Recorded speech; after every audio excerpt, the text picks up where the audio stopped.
Halo YouTube, jumpa lagi dengan Bimo Gunung Traders. Oke, akhirnya teman-teman ya, kita bisa bikin video lagi ya. Akhirnya punya waktu. Dan alhamdulillah ini hari Jumat, ya sangat cerah. Ya. Dan ya, seperti biasa di sini masih sepi ya. Tapi ya kita akan membahas satu topik ya begini ya. Karena di hari Senin kemarin ya, is a Black Monday ya. Ya ada Black Swan event itu ya, yang dimana Bank of Japan itu dia menaikkan suku bunga dan ya mengakibatkan market itu lumayan crash ya. Banyak sekali market itu hancur ya, minus banyak ya, mulai dari Nasdaq, kemudian Bitcoin, saham segala macam itu mereka mengalami penurunan yang sangat tajam.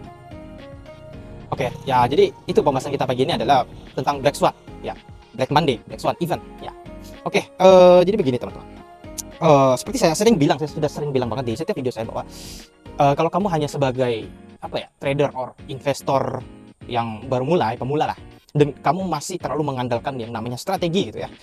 Nah itu kamu nggak ngotak nanti, nggak ngotak kenapa? Karena ketika market itu lagi kacau, tiba-tiba kamu akan panik selling, frustasi, mau nangis gitu, mau muntah gitu kan. Apalagi yang dia punya teori begini. Ketika lagi terjadi crash, kita tuh harusnya mindahin uang kita ke aset satu dengan aset yang lain gitu, ke aset yang dia akan naik gitu. Apa yang naik gitu? Apa yang naik gitu? Yang namanya Black Swan ya semuanya hancur gitu, nggak ada yang naik gitu.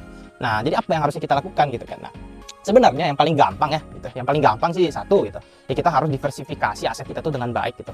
Ya kita harus punya portfolio itu ya jangan terlalu agresif gitu. Kita harus punya portfolio itu ya yang diverse gitu, yang ibaratnya itu kita bisa ngatur gitu. Kita punya alokasi aset yang jelas gitu. Ya jangan all in goblok gitu. Oke, break bentar. Oke, nah kebanyakan orang itu adalah dia hobi banget all in, teman-teman. Dia hobi banget all in. Dia berharap bahwa all in ini bisa bikin saya kaya gitu. Nah, jeleknya adalah dia all innya hari Minggu, hari Seninnya hancur, nangis ya. Ya, turun puluhan persen ya. Bahkan Bitcoin itu katanya kemarin mau kemana, ke 40.000 berapa. Wah, itu ngeri banget ya. Footnya ya. Jadi orang dibikin takut gitu kan. Oke, kita bahas dulu ya. Ada beberapa tahap yang harus kita lakukan gitu untuk ibaratnya itu tetap menjaga portfolio kita tuh tetap aman.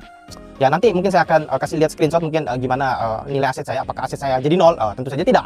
Tentu saja tidak ya, dan tidak terlalu terpengaruh gitu ya, santai aja gitu ya. Seperti biasa kita bakar rokok dulu.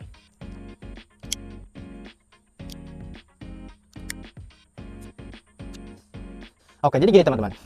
Ya, tadi sudah singgung soal diversifikasi ya. Tapi diversifikasi itu tidak menyelesaikan masalah sebenarnya. Itu lagi ya. Kenapa? Karena kalau kamu salah beli juga percuma. Jadi begini teman-teman. Orang bilang diversifikasi.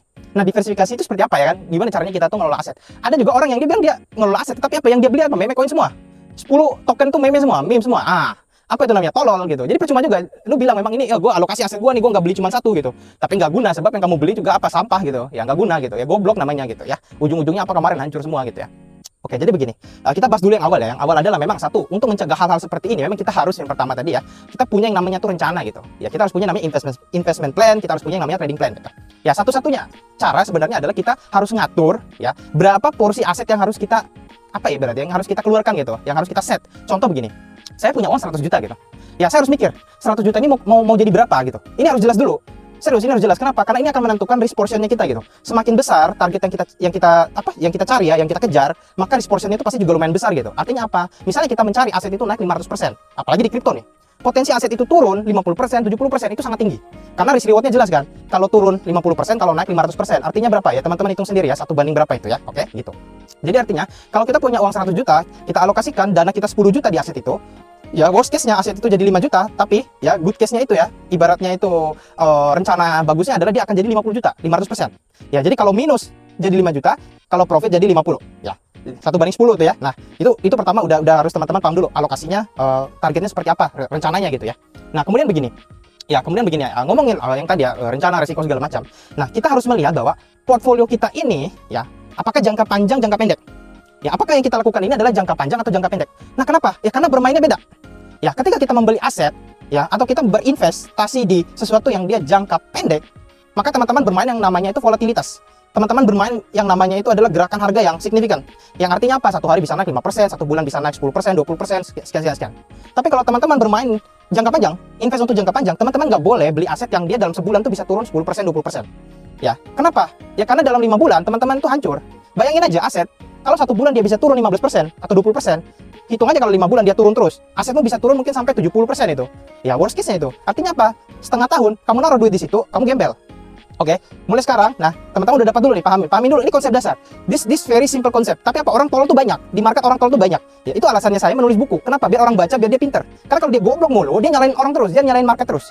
Ya, orang tolol tuh apa sih? Orang tolol tuh begini, udah tahu salah dilakuin. Udah tahu salah dilakuin, nyalain orang. Nah, itu tahap orang goblok tuh begitu. Orang dungu tuh kayak gitu emang. Ya, udah dikasih tahu gitu, jangan all in, jangan suka beli meme, jangan suka beli aset-aset yang terlalu tinggi volatilitasnya. Nanti kalau minus nangis nggak siap. Apa yang dia lakukan? Dia all in beneran. Dia beli meme sampai 10. Nah, terus dia ngomel, market crash, goblok gitu loh. Gitu, lu aja yang mikir market crash gitu. Yang lainnya biasa aja gitu ya. Ya ibaratnya apa ya? Lu tuh udah tahu bahwa itu salah gitu. Oh, ini nggak boleh gitu. Lu lakuin, terus lu nyalain orang. Nah, itu apa? Itu namanya badut gitu loh. Ya, badut pasar itu namanya.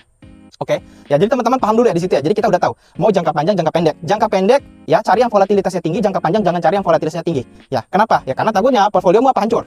Ya, apalagi kalau kamu baru pemula terus pengen cuan banyak-banyak ratusan %, tetapi nggak siap untuk nahan minus. Ya, naruh duit, tabungan kerja berapa puluh tahun. Akhirnya apa? Turun 50%, nggak nyampe 6 bulan, nangis, teriak, muntah lu anjir. Nah, itu apa namanya? Tolol. Oke, itu fix namanya tolol ya. Kenapa? Karena kemarin waktu Black Swan, buset saya bilang, di Facebook itu orang nangis semua itu, orang teriak-teriak semua lah, market crash bla bla bla bla. Dan ketika saya melihat portfolio saya, loh ini kenapa sih ini biasa aja gitu? Ya turun aja gitu. Maksudnya saya tidak mengalami yang namanya nol, itu nggak ada gitu. Tetap naik gitu selama 6 bulan, selama setahun saya invest di 2024 ini, aset saya tetap naik gitu. Tapi pas saya ngeliat Facebook, loh orang kenapa pada hancur semua nih? Nah, itu saya merasa aneh gitu. Kenapa gitu loh? Ya, kenapa gitu loh? Nah, berarti kan ada something. Nah, ada something ya gitu. Oke, kita akan masuk ke topik itu pelan-pelan. Oke, jadi gini teman-teman.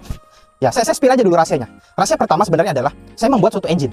Oke, itu saya memberi clue ya, bahwa saya membuat suatu engine yang dimana engine ini tugasnya adalah memberikan saya tanggal. Ya, 5 hari dalam sebulan itu tanggal berapa saja ya? 5 tanggal itu ya. Yang dimana itu untuk saya buy dan 5 tanggal lagi untuk saya sell. Ya, paling tidak saya tahu kapan terjadinya penurunan signifikan tiap bulan itu di tanggal berapa dan kapan naik signifikan tiap bulan itu di tanggal berapa. Oke, saya punya engine. Nah, kabar bagusnya adalah saya akan membuat engine yang lebih simpel dari engine saya, yang dimana akan saya upload ya, akan saya deploy ke web, yang dimana teman-teman nanti mungkin akses, cuman bukan sekarang ya, mungkin minggu depan ya, kalau saya nggak sibuk ya gitu. Oke, jadi itu yang pertama ya, clue yang pertama ya. Oke. Dan terus apa namanya, nah dan terus itu walaupun teman-teman juga udah menggunakan engine segala macam seperti itu ya, tetap aja ya, namanya manusia, dia kadang tidak mengikuti rencana dengan baik ya. Jadi misalnya begini, teman-teman udah tahu nih, oh tanggal sekian kalau di Bitcoin itu potensi naik, tanggal sekian potensi turun. Biasanya apa? Kalian itu all in, suka kayak gitu sering kali. Jadi apapun yang kalian lakukan itu kadang itu salahnya itu di mana eksekusi teman-teman. Kalian tuh udah pintar kadang tuh udah analisa bla bla bla, oh ini udah jebol support, jebol resist lah bla bla bla bla. Ujung-ujungnya apa? Waktu masuk eksekusi kalian tuh all in. Ujung-ujungnya apa? Ya, yang namanya market itu kan probabilitas. Makanya di engine saya itu kita punya probabilitas namanya. Ya, tahu teman-teman probabilitas ya? Probabilitas itu adalah kemungkinan, teori kemungkinan gitu. Ya, kayak main koin. Ya, dari 100 kali koin dilempar, ya berapa persen kemungkinan muncul gambar, muncul angka gitu misalnya. Nah, yang namanya juga market itu probabilitas itu teman-teman. Tidak ada 100% probabilitas. Bahkan di engine saya itu kita cuma sampai 60%. Artinya apa? Artinya cuma surplus 50% aja gitu dari equilibrium 50-50 tadi gitu. Ya, paham nggak gitu loh teman-teman ya? Paham ya gitu. Jadi, apa sih yang biasanya saya lakukan gitu? Oke. Nah, ini kita udah masuk topik agak dalam gitu. Apa sih yang biasanya saya lakukan gitu? Yang pertama adalah begini, teman-teman. Saya ya masuk atau apa ya, ibaratnya invest atau trade anything. Intinya masukin duit saya di market. Ya, saya punya tujuan. Ya, saya punya tujuan. Dan tujuan saya itu adalah apa? Tujuan saya adalah akumulasi. Ya, saya tidak menjual harga-harga apa, tidak menjual semua portfolio saya itu di tahun ini, enggak. Ya, untuk mungkin tahun depan, mungkin 6 bulan ke depan atau 3 kuartal ke depan. Jadi tujuan saya menggunakan engine itu tujuannya apa? Satu, saya bisa mengantisipasi Black Swan tadi. Gitu. Mengantisipasi untuk apa? Untuk beli. Justru ketika Black Swan saya malah beli. Kenapa? Karena saya tahu gitu. Ya, kapan dia akan naik walaupun probability-nya cuma mungkin 60%. Gitu. Jadi tujuan saya itu sebenarnya adalah akumulasi. Ya, tetapi bisa nggak sih kita trade short term menggunakan engine seperti itu? Bisa saja, tetapi nggak worth it. Gitu loh. Kenapa nggak worth it, teman-teman? Oke, jadi begini. Saya bisa bilang ya, ini mungkin hipotesa saya gitu. Hipotesa saya bisa salah, bisa benar, tapi ini yang saya ajarkan ke saya punya murid-murid gitu ya. Saya punya teman-teman yang belajar gitu ya. Ya, jadi begini, kalau kamu ya bisa akumulasi si aset itu dengan konsisten selama 6 bulan atau setahun, ya, dengan probabilitas yang tinggi tadi untuk ibaratnya mendapatkan return, ya, mungkin 1 bulan itu mungkin 15%, ya, itu teman-teman ibaratnya tuh apa? Akan ibaratnya tuh compounding profitnya. Ya, jadi tiap bulan naik 15%, teman-teman beli lagi, naik 15%, beli lagi, naik 15%, beli lagi, beli terus. Ya, jadi tujuannya apa? Tujuannya itu adalah kita gulung. Ya, kita gulung sambil kita ngikutin momentum. Ya, mungkin teman-teman ada pertanyaan begini, gimana kalau asetnya naik? Nah, di sini tololnya. Ya, ini tololnya nih. Kenapa? Karena kamu melihat hanya naik. Kamu tidak melihat kalau turun. Gitu loh. Ya, jadi begini teman-teman. Saya sulit sekali untuk menjelaskan ini ke orang yang mungkin dia tidak terbiasa gitu untuk berpikir lebih kompleks gitu. Jadi begini. Kalau kita membeli suatu aset dan kita memikirkan bahwa aset itu naik terus, ya, dan kita takut, aduh nih kalau saya nggak jual nanti dia turun, ya kan? Mungkin 2 bulan terakhir naik terus tuh, naik. Terus teman-teman mikir, teman-teman mungkin melihat itu data engine gitu, oh nih tanggal 20 biasanya turun 15%, biasanya turun 5%, 10%. Teman-teman mikir, oh ini tanggal 15 kan? Wah harusnya saya jual nih, nanti kan turun, nanti saya beli lagi. Nah di sini jebakannya.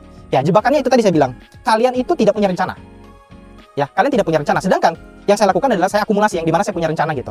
Ya, kenapa? Karena begini. Saya memiliki portfolio, contoh 100 juta, ya. Saya akan masuk, mungkin aset itu maksimal mungkin 10, ya. Taruhlah 10 gitu, atau diversify yang lumayan konservatif itu mungkin 15 project, 15 token itu, 15 koin itu saya akan masuk gitu. Tetapi saya tidak masuk langsung dalam porsi yang besar. Setiap bulan mungkin saya hanya masuk mungkin 1 juta atau 2 juta per token tadi, tergantung dari risk, ya, risk parity setiap aset yang saya beli gitu. Semakin tinggi risknya, maka semakin sedikit yang saya masukin.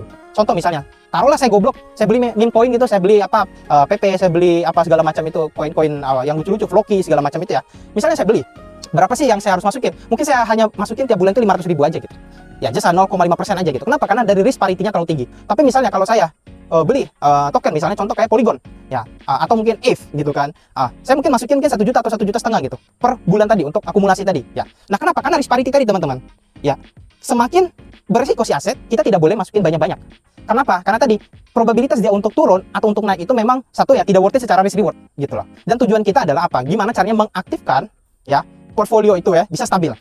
Oke, nah jadi kita udah masuk ke topik yang kedua tadi itu ya. Jadi topik pertama adalah kita udah diverse, topik kedua itu adalah kita mungkin butuh yang namanya tuh engine untuk melihat ya naik apa tanggal naik atau tanggal turun suatu aset ya. Karena setiap aset dia memiliki tanggal naik dan tanggal turun yang berbeda-beda gitu ya. Nah karena dia memang ya tiap aset beda gitu ya, volumenya beda, ya kan, cycle-nya beda, ya, seasonality-nya juga beda segala macam gitu. Nah kemudian yang ketiga kita masuk ke apa topik yang ketiga gitu. Ya topik yang ketiga ini saya bisa bilang ini kembali pada yang namanya filosofis. Ya di video sebelumnya itu saya sudah bahas tentang yang namanya filosofis gitu.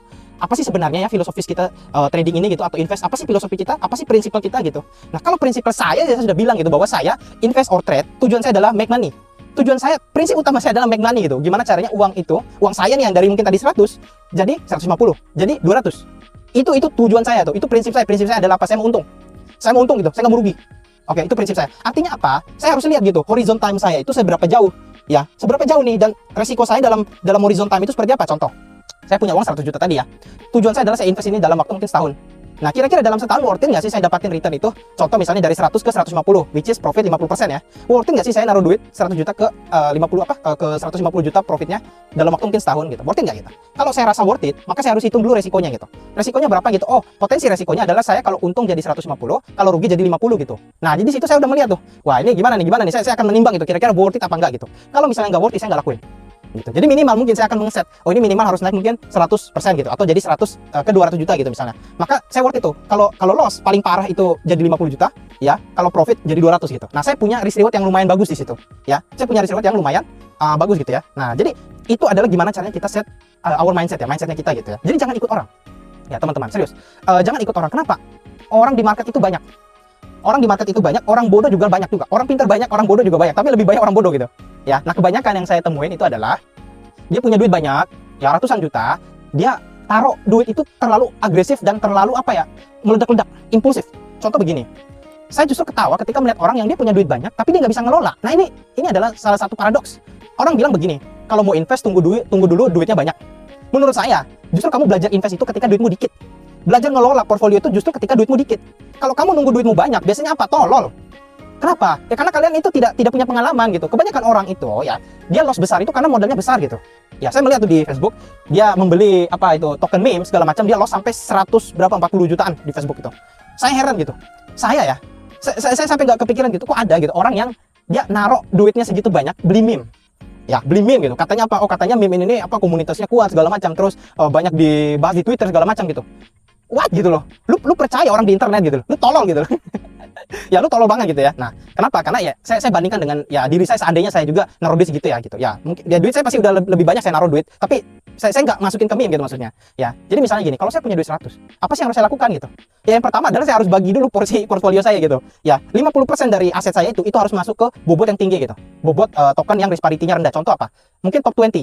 atau top 30, jadi top 30 token yang market cap-nya tinggi. Nah, itu saya akan invest 50% dari duit saya itu ke situ dulu, mungkin ke 5 token gitu.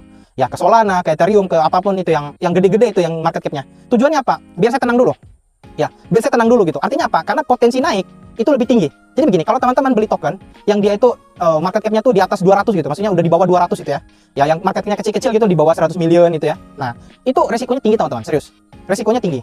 Kenapa? Karena bisa jadi TVL-nya tuh kecil, total value lock-nya tuh kecil.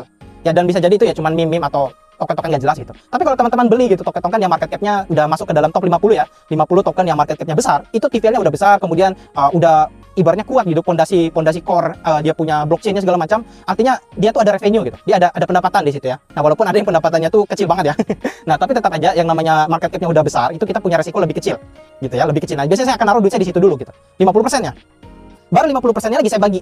Saya bagi lagi jadi 5 lagi mungkin. Nah, saya akan mencari token-token yang mungkin punya risk lumayan besar, ya mungkin bisa minus 50%, bisa minus 70%, tetapi dia bisa naik mungkin lebih dari 500%. Baru saya taruh di situ dan saya bagi lagi. Saya bagi, enggak saya beli satu langsung saya diemin, enggak gitu. Saya bagi lagi gitu. Nah, dan walaupun saya sudah bagi semua ini, setiap bulan saya akan masukin cicil pelan-pelan.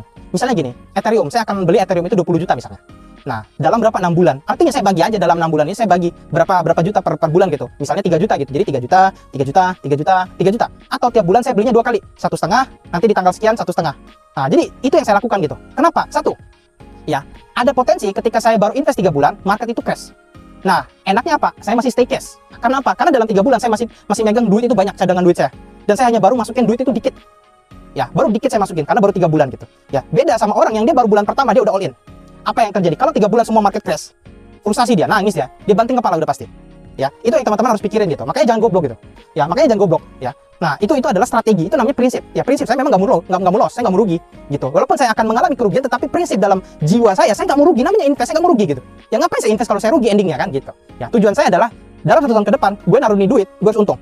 Ya, dan gue udah hitung, untung gue kurang lebih itu kira-kira segini, dan rugi gue kurang lebih kira-kira segini, dan gue terima itu. Ya, ibaratnya tuh gue tanda tangan tuh.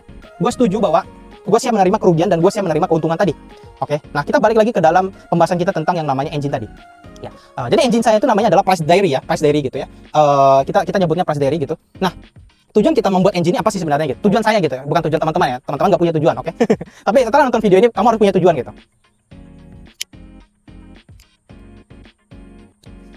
Nah, tujuan saya membuat engine itu dulu ya, adalah begini. Saya itu banyak kerjaan teman-teman, saya banyak kesibukan di yang lain karena saya ngurus perusahaan segala macam gitu. Jadi saya bukan pengangguran, saya bukan orang nolem nggak jelas gitu, saya bukan penjudi juga, saya bukan badut. Jadi saya punya perusahaan, saya harus ngurusin segala macam. Nah, kadang saya tuh nggak punya waktu untuk mikirin kapan gua harus buy, kapan gua harus hold, kapan gua harus lepas segala macam, cut loss segala macam. Kapan? Nah, itulah alasan saya membuat engine tadi untuk mempermudah saya. Jadi saya dalam seminggu saya mungkin cuma butuh waktu 30 menit hanya untuk analisa dari engine saya masukin data segala macam, thread muncul. Dan ya udah saya tinggal ngikutin, berarti dalam 2 bulan, 3 bulan ke depan saya ikuti data ini gitu. Ya, jadi mungkin tiap bulan atau tiap 3 bulan saya biasanya akan analisa ulang lagi gitu ya, pakai engine tadi. Nah, tujuannya apa itu tadi ya? Biar ngebantu saya nggak terlalu screen time-nya banyak di market. Kenapa? Karena dulu saya trade, saya memang aktif trade dulu, sangat-sangat aktif. Kalau sekarang saya sangat pasif ya, jadi saya nggak terlalu punya banyak waktu juga sekarang untuk ngurusin market segala macam. Jadi ya cukup saya invest aja, naruh duit, udah segala macam gitu. Ya toh dari hitungan saya memang gitu, dari kalkulasi saya segala macam itu nggak beda jauh gitu ya. Kalau trade mungkin kita bisa dapat sekian, mungkin kalau invest mungkin 2 kali lipat, 3 kali lipat gitu. Nggak terlalu beda jauh gitu ya. Walaupun mungkin nunggunya lama gitu ya kalau invest gitu. Beda sama trade ya. Beda sama trade gitu. Kalau invest ya mungkin kita nunggu mungkin 6 bulan, setahun gitu segala macam gitu ya. Nah, itu kalau teman-teman tahu token namanya Kaspa gitu. Saya untung banyak tuh di Kaspa.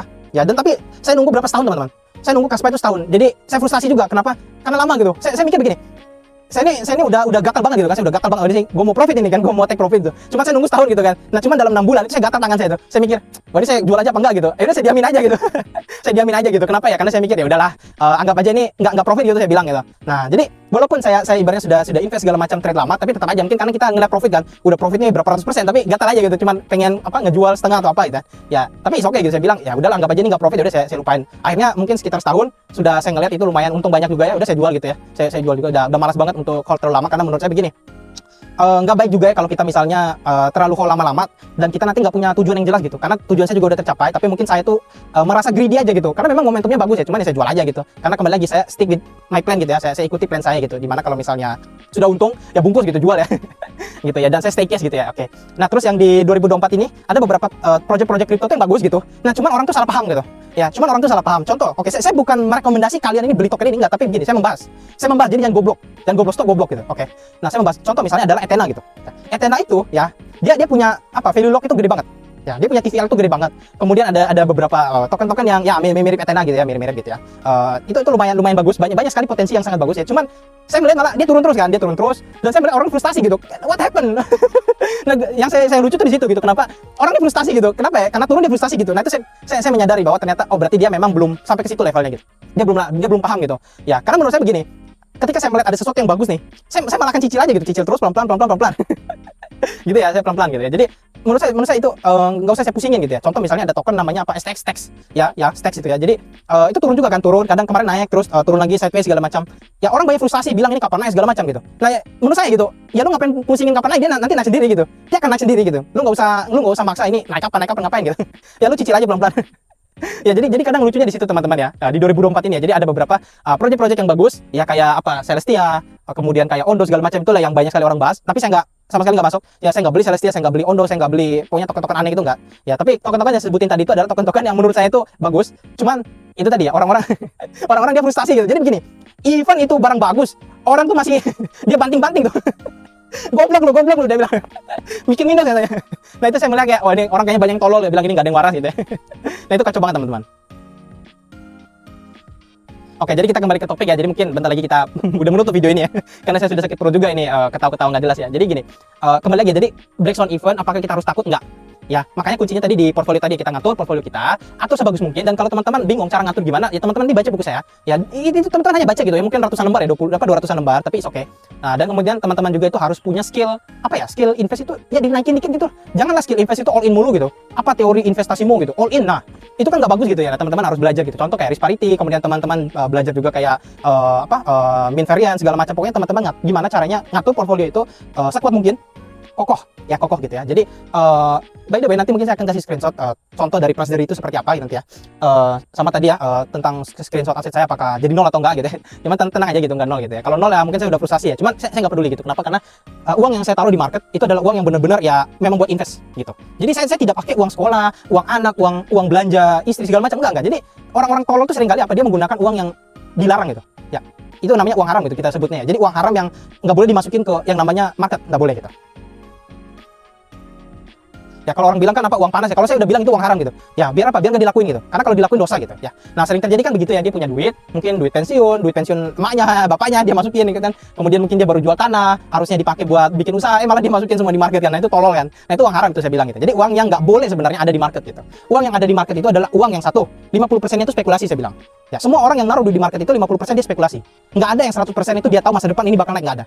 Ya, even Warren Buffett segala macam. Ya, kita tuh semuanya sebenarnya naruh di market itu adalah spekulasi, 50%-nya gitu. Ya, nggak mungkin orang bilang, wah kalau di market mah ini mah nggak ada spekulasi, orang ini invest beneran invest, nggak ada, bullshit saya bilang. Nggak ada. 50% itu dari niat kita invest itu sebenarnya spekulasi gitu. Kita tahu bahwa ada opportunity di situ. Nah, yang namanya opportunity itu pasti larinya itu ujung-ujungnya spekulasi gitu, yang dimana kita ngambil yang namanya momentum. Ngambil momentum untuk mencari yang namanya keuntungan. Ya, untuk kita dapat untung gitu. Ya, jadi jelas teman-teman ya. Jadi jelas ini pembahasannya sudah menurut saya itu sudah sangat padat ya, kecuali lu IQ lu rendah banget, nggak paham ini ya sulit banget ya untuk ngejelasin orang kayak gini. Tapi intinya begini, saya summary ya. Jadi yang pertama apa yang harus kita lakukan ketika Black Swan? Yang pertama adalah sebelum terjadi Black Swan kita harus punya alokasi aset yang benar, yang kokoh, yang kuat, yang benar, jangan all in. Ya, kemudian adalah kita usahakan masuk bertahap. Ini yang kedua ya. Ketika kita punya duit, kita udah punya alokasi, kita udah punya rencana, kita masuknya bertahap. Pelan-pelan aja. Serius teman-teman, pelan-pelan aja. Mungkin kalau teman-teman itu DCA nggak apa-apa, DCA aja tiap bulan 1 kali 2 kali, pelan-pelan aja. Nggak usah teman-teman tuh lomba-lomba lari gitu kayak, oh ini gue paling banyak masukin duit bulan ini, bulan depan gue masukin lagi banyak. Oh jangan kayak gitu ya. Teman-teman kalau cara mainnya seperti itu, nah kamu itu kayak apa, kayak orang tolol banget, udah jangan gitu ya. Nah, kemudian yang ketiga ini tadi ya, teman-teman mungkin butuh yang namanya beberapa tools ya, untuk membantu kita ini. Nah, jadi kita ini butuh bantuan gitu. Ya, kita butuh bantuan. Kenapa? Karena kadang manusia itu otaknya tuh di-drive sama yang namanya emosi. Ya, kita pasti bawaan emosi lah, bawaan FOMO, kemudian bawaan ketakutan, fear tadi ya. Gitu ya, fear and greed lah ya. Kadang takut, kadang optimis ya kan. Dan ngamuk-ngamuk. Ya, itu yang paling penting ya. Oke, mungkin itu saja teman-teman ya, dan mungkin ada saya ngasih tahu pepatah ya gitu. Saya ngasih tahu pepatah begini. Ya. Jadi pepatahnya ini simple banget, tapi banyak orang itu apa ya? Dia nggak paham maksud dari pepatah ini gitu ya. Jadi maksud dari pepatah ini begini. Kalau kamu nggak tahu siapa yang bodoh ya di meja itu tadi ya, jadi kamu seperti ngumpul dengan banyak orang dan kamu nggak tahu siapa yang bodoh ya, di situ siapa yang paling bodoh di situ, bisa jadi kamu yang paling bodoh ya. Jadi kita berinvest, kita naruh duit di market, investasi segala macam, kalau kita nggak tahu siapa yang paling bodoh, siapa yang bakal dirugikan, bisa jadi kamu orangnya gitu. ya. Karena ibaratnya kamu masuk ke dalam market, kamu nggak tahu lawan kamu siapa, kamu nggak tahu siapa kamu juga, ya. Maka bisa jadi kamu yang akan jadi korban, ya. Jadi hati-hati teman-teman. Ya ini pepatah simpel banget ya. Ini katanya Warren Buffett itu ya. Ya jadi kalau kamu nggak tahu siapa aja yang paling bodoh di table itu, maka sebenarnya jangan-jangan kamu yang orang paling bodoh di situ, gitu ya. Jadi kembali lagi kita harus banyak belajar. Ya kita usahakan selalu belajar, kita usahakan selalu upgrade skill investment kita ya. Saya malah suka sekali dengan Bro Timothy. Dia selalu bilang bahwa kita tuh harus bodoh terus. Kita tuh harus bodoh terus, serius, bener. Kita harus bodoh terus, kita harus belajar terus. Jangan sok pintar. Ya jangan sok pintar, serius. Lu tuh tolol gitu. Kita harus belajar terus, selalu bego, selalu tolol. Saya belajar terus, saya baca buku terus, setiap hari saya baca buku. Ya kemudian setiap minggu saya review buku, saya nyari riset di Mekari segala macam. Nah, karena saya bodoh gitu. Karena kalau kita udah merasa pintar, kita itu malas, kita itu sombong. Dan ketika kita malas dan kita sombong, kita tuh seringkali lalai. Kita lalai dan kita jatuh ke jurang. Dan itu teman-teman akan nonton lagi video saya yang kemarin, yang dimana ketika kamu udah masuk jurang nih, udah hancur sehancur-hancurnya, titik nol dah. Nah, akan sulit untuk bangun. Apalagi kalau teman-teman tidak menemukan prinsip investasi yang benar gitu. Ya, yang dimana saya sudah beritahu bahwa satu prinsip investasi saya adalah saya pengen untung gitu. Saya mau investasi saya itu adalah berhasil ya, bukan gagal. Oke, itu saja teman-teman pembahasan pagi ini ya. Udah terlalu panjang banget ya, saya capek juga gitu ya. Dan seperti biasa ya, ingat tagline-nya IJFX bahwa jangan salah beli, jangan salah jual. Oke, itu saja teman-teman. Semoga sehat selalu dan tetap waras. Oke, thank you so much. Bye-bye.